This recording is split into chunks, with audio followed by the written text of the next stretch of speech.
بسم اللہ الرحمن الرحیم۔ مسلمانوں کی تاریخ بڑی خوشگوار بھی ہے، المناک بھی۔ اس میں ایسے لوگ بھی ہیں جن کو اپنوں نے ہی عبرت کا نشان بنا ڈالا۔ کچھ حالات کے رحم و کرم کا شکار ہو گئے۔ اس تاریخ میں محبت کی کہانیاں بھی ہیں اور سبق آزموں باتیں بھی۔ ہماری تاریخ میں بہت بڑا خوبصورت نام عبداللہ بن زید رحمۃ اللہ علیہ کا ہے۔ آپ نے نہ جانے کیوں ساری زندگی نکاح نہیں کیا۔ جوانی گزر گئی، بڑھاپا آیا۔ وہ ایک دن بیٹھے کچھ مبارک احادیث پر غور و فکر کر رہے تھے کہ انہوں نے نبی کریم صلی اللہ علیہ وسلم کا فرمان ذیشان پڑھا، جس کا مفہوم یہ تھا کہ جنت میں کوئی اکیلا نہیں ہوگا۔ جو نکاح کی عمر میں نہیں پہنچا بھی تو کسی وجہ سے نہیں ہوا اور وہ مسلمان ہی مرا، تو اللہ مسلمان مردوں اور عورتوں کا جنت میں نکاح کر دے گا۔ وہ اس حدیث پاک پر غور کرنے لگے تو ان کے پریشان دل میں یہ خیال آنا فطری بات تھی کہ دنیا میں تو میں نے نکاح ہی نہیں کیا، تو اس حدیث کی روشنی میں جنت میں میری بیوی کون ہوگی؟ عبداللہ بن زید نے اسی وقت دعا کی کہ یا اللہ مجھے دکھا تو صحیح، جنت میں میری بیوی کون ہوگی، کون جنت کا ساتھی ہوگی، میں یہ جاننے کے لیے بڑا بے چین ہوں۔ ان کی پہلی رات دعا قبول نہیں ہوئی، کوئی اشارہ کوئی استعارہ نہیں ملا۔ دوسری رات بھی عبداللہ بن زید کی دعا قبول نہیں ہوئی۔ تیسری رات پھر دعا کی۔ اسی رات وہ خواب میں کیا دیکھتے ہیں کہ ایک کالے رنگ کی عورت نظر آئی۔ اس کالے رنگ میں بھی عجیب ملکوتی حسن تھا۔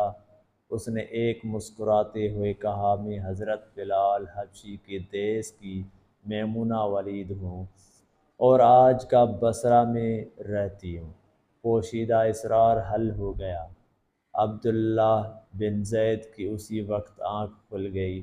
یہ تہجد کا وقت تھا۔ انہوں نے نوافل پڑھے، نماز فجر باجماعت ادا کی اور سواری کے لیے بصرہ چلے گئے۔ لوگ ان کے متعلق جانتے تھے کیونکہ عبداللہ بن زید کے علم و دانش کا بڑا چرچا تھا۔ وہاں لوگوں نے ان کا بڑا استقبال کیا۔ شناساؤں نے استغفار کیا، حضرت بتائیں بغیر اطلاع کیسے آنا ہوا؟ خیریت تو ہے؟ آپ نے سب کے سوالوں کو نظر انداز کر کے انہیں پر سوال کر ڈالا، یار یہ تو بتاؤ یہاں کوئی میمونہ ولید بھی رہتی ہے کیا؟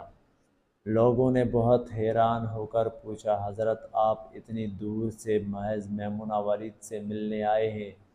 آپ نے اس بات میں سر ہلا کر فرمایا، کیوں میں اس سے نہیں مل سکتا؟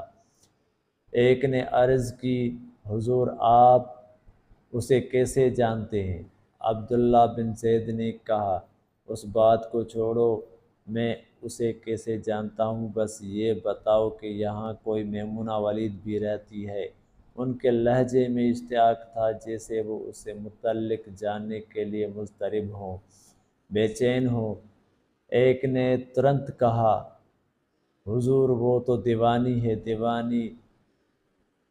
دوسرا بولا، لوگ اسے پتھر مارتے ہیں، وہ لہو لہاں ہو جاتی ہے تو پھر نہ جانے کہاں بھاگ کر چھپ جاتی ہے۔ تیسرا بولا، نہ جانے کیا چیز وہ کالی کلوٹی۔ عبداللہ بن زید نے نرمی سے ان سے پوچھا، لوگ کیوں اسے مارتے ہیں حضور؟ ایک بزرگ نے کہا، جناب وہ کام ہی ایسی کرتی ہے، لوگوں کو اس پر غصہ آ جاتا ہے۔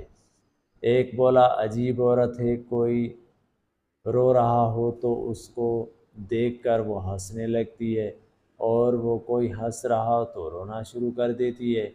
ایک باوقار شخص نے کہا، محترم وہ اجرت پر پیسے لے کر لوگوں کی بکریاں چراتی ہے، پگلی ہے کہیں کی، آج بھی وہ ہماری بکریاں لے کر جنگل میں گئی ہے، آپ آرام فرمائیں، عصر کے بعد آ جائے گی، آپ مل لیجئے گا۔ عبداللہ بن زید نے فرمایا عصر کو ابھی کافی وقت ہے، یہ بتاؤ وہ کس سمت گئی ہے؟ لوگوں نے سمجھایا کہ حضور جنگل نہ جائیں، بہت خوفناک اور گہنا جنگل ہے، آپ نہ جائیں، تھوڑی دیر بعد تو وہ خود آ جائے گی تو مل لیجئے گا۔ عبداللہ بن زید نے فرمایا تم صرف یہ بتاؤ وہ کس طرف گئی ہے، میں خود ڈھونڈ لوں گا۔ لوگوں نے ناچار راستہ بتا دیا، ایک دو ساتھ جاننے کے لیے بھی تیار ہو گئے، لیکن انہوں نے منع کر دیا۔ عبداللہ بن زید جوں جنگل کے قریب آتے گئے، واقعی خوفناک اور گہنا ہوتا چلا گیا۔ جنگل میں جنگلی جانوروں کو بہتات تھی، قدم قدم پر کوئی نہ کوئی جانور کھڑا دکھائی دیتا۔ انہوں نے ایک لمبا سانڈ ڈنڈا اٹھایا۔ وہ سوچنے لگے یقیناً میمونہ ولید کوئی عام عورت نہیں ہو سکتی، میں قربان جاؤں اس عورت کی مردانگی پر۔ وہ اس خوفناک جنگل میں کسی جوان مرد کی طرح بکریاں چرا رہی ہے، لگتا ہے اس نے پگلی ہونے کا ڈھونگ رجا کر رکھا ہے۔ کیا اسے شیر، چیتے، بھیڑیے، سانپ، بچھو سے کوئی ڈر نہیں لگتا؟ یقیناً وہ عام خاتون نہیں ہو سکتی۔ جوں جوں وہ سوچتے جاتے ان کے دل میں میمونہ ولید بارے تجسس بڑھتا چلا گیا۔ اتنے خونخوار جانور بکریوں کو نقصان نہیں پہنچاتے ہوں گے، وہ سوچنے لگے اتنے درندے ہیں، سارے مل کر حملہ کر دیں تو کیا کرے گی؟ آخر یہ اکیلی عورت کس کو روکے گی؟ عبداللہ بن زید نے چلتے گئے، آخر کار وہ جگہ ہی آ گئی جہاں ایک عورت موجود تھی جس میں میمونہ ولید کی ساری نشانیاں اتم تھی۔ انہوں نے ادھر ادھر دیکھا تو منظر حیران کر دینے والا تھا، انہیں یقین ہی نہیں آیا، کوئی اور کہتا تو یقین آ جاتا۔ عبداللہ بن زید سے فاطر العقل قرار دیتے، لیکن جاگتی آنکھوں سے جو دیکھا اس پر بھلا وہ کیسے یقین نہ کرتے۔ اسے چار جانب گئے شیر نظر آئے جو بکریوں جیسے بے ضرر لگ رہے تھے۔ میمونہ ولید جنگل میں جائے نماز بچھا کر نوافل پڑھ رہی تھی، یقیناً بکریاں چرانا تو بہانہ تھا، اس کا مطلب تھا لوگوں سے کنارہ کشی، عبادت کے لیے وقت نکالنا۔ عام لوگوں یہی سمجھتے تھے کہ وہ سارا دن بکریاں چراتی ہیں، لیکن میمونہ ولید بکریاں نہیں چرا رہی تھی، وہ تو نماز پڑھ رہی تھی۔ ان کے دل میں خیال آیا پھر بکریاں کون چرا رہا ہے؟ بکریوں کی تو فطرت ہے، وہ ایک جگہ ہی نہیں رکتی، کہیں ادھر جاتی ہیں کہیں ادھر۔ آپ فرماتے ہیں کہ میمونہ نماز پڑھ رہی تھی اور شیر بکریاں چرا رہے ہیں، بکریاں چر رہی ہیں، شیر ان کے ارد گرد گھوم رہے ہیں۔ عجیب منظر تھا، اگر کوئی بکری بھاگتی ہے تو شیر اسے پکڑ کر واپس لے آتا ہے، لیکن کہتا کچھ نہیں۔ عبداللہ بن زید نے حیران و پریشان کھڑے تھے کہ یہ کیسے ہو گیا ہے، یہ تو فطرت کے خلاف ہے۔ لوگ کہتے ہیں فطرت نہیں بدلتی، یہ شیروں اور بکریوں میں یاری کیسے ہو گئی؟